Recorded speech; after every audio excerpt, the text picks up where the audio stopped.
আমার একটা প্রশ্ন আজকে বেশ কয়েক বছর যাবত, বাংলাদেশ পুলিশের উর্দির ভিতরে মানে বাংলাদেশ পুলিশের ইউনিফর্মের ভিতরে এই নৌকার ছবিটা কেন থাকবে?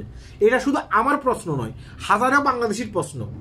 যেহেতু আমাদের মুখ ডিজিটাল আইন করে বন্ধ করে দেওয়া হয়েছে, আমাদেরকে হুমকি দেওয়া হয়েছে কেন ফেসবুক সোশ্যাল মিডিয়াতে এসে কথা বলি, কারণ আমরা যারাই যেখান থেকে কথা বলি না কেন আমাদের পরিবার বাংলাদেশে থাকে। আমরা চিন্তা করি আমাদের পরিবারের কথা, এইগুলো চিন্তা করে আমরা কথা বলতে পারতাম না।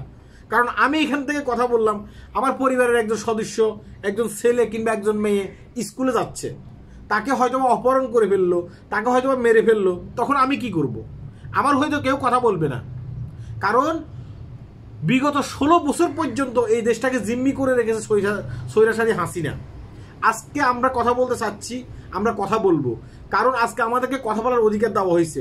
আশা করি এই ডিজিটাল আইন সম্পূর্ণভাবে বাতিল করা হবে। আমি বাংলাদেশি নাগরিক, হ্যাঁ, আমার দেশ হচ্ছে গণতন্ত্র। আমি চায়ের দোকানে বসে চা খাইতে খাইতে শেখ হাসিনার বিপক্ষে, হাসিনার বিপক্ষে আমি কথা বলবো, এটা আমার অধিকার। বিগত 16 বছর পর্যন্ত আমার এই অধিকারকে কেড়ে নেওয়া হয়েছে। আমি বলবো যে বাংলাদেশ পুলিশকে ঢেলে সাজাতে হবে। এই পুলিশের ভিতরে অনেক ভালো পুলিশ আছে, তারা আন্দোলন করতেছে, তারা স্বতন্ত্র হতে চায়, সেটা ঠিক আছে, কিন্তু এই পুলিশের ভিতরেও এখন পর্যন্ত আওয়ামী লীগের কিছু ফেতাত্তা রয়ে গেছে। এগুলোকে ছাড়াই করতে হবে ধীরে ধীরে।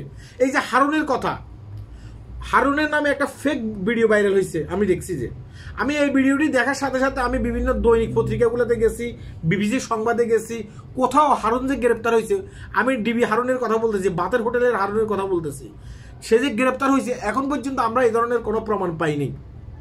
এখন এই ফেক ভিডিও যদি আপনারা ভাইরাল করেন, অনেকে মনে করবে যে না হারুন গ্রেপ্তার হয়েছে, এখন তারপরে তাকে নিয়ে কথা বলা বন্ধ করে দেবে। কিন্তু হারুন গ্রেপ্তার এখনো হয়নি, হারুন দেশের বাইরে যাইতে পারে নাই। হারুনকে গ্রেপ্তার করতে হবে। এটা হচ্ছে যে বাংলাদেশের যারা এখন ক্ষমতা নেবেন, আশা করি ডক্টর ইউনূস সাহেব আজকে রাতের 8টা বাজে ক্ষমতা নেবেন। হ্যাঁ, প্রথম মানে দায়িত্ব হবে যে যারা বাংলাদেশের ক্ষতি করছে, বাংলাদেশের জনগণের ক্ষতি করছে, বাংলাদেশের জনগণের মুখ বন্ধ করে রেখেছে, তাদেরকে আইনের আওতায় নিয়ে আসা। আর বাংলাদেশ পুলিশের ইউনিফর্ম পুরোপুরি শেষ করতে হবে। যদি তারা উত্তর না দিতে পারে যে এই ইউনিফর্মের ভিতরে এই নৌকা ছবিটা মানে কেন দেওয়া হয়েছে, যদি এটা সঠিক উত্তর না দিতে পারে, তাহলে এই ইউনিফর্ম শেষ করার দরকার। কারণ এই ইউনিফর্ম দেখলে আজ থেকে আরো 5 বছর পরেও, 50 বছর পরেও আমাদের এই স্বৈরাচারী হাসিনার কথা মনে পড়ে যাবে।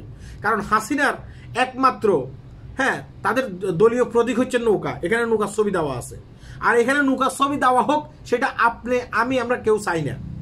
কারণ সে বিগত 16 বছর পর্যন্ত এই দেশটাকে শোষণ করছে, মানুষকে জিম্মি করে রেখেছে, দাস করে রেখেছে। বুঝতে পেরেছেন? তাই বলতেছি যে এটা কেন দেওয়া হয়েছে, এটার উত্তর আমরা চাই। আশা করি উত্তর আমরা পাবো। আর উত্তর যদি তারা সঠিকভাবে না দিতে পারে, এই লোগোটা এখান থেকে সরাইতে হবে। সবাই ভালো থাকবেন, আল্লাহ হাফেজ। ভিডিওটি শেয়ার করবেন।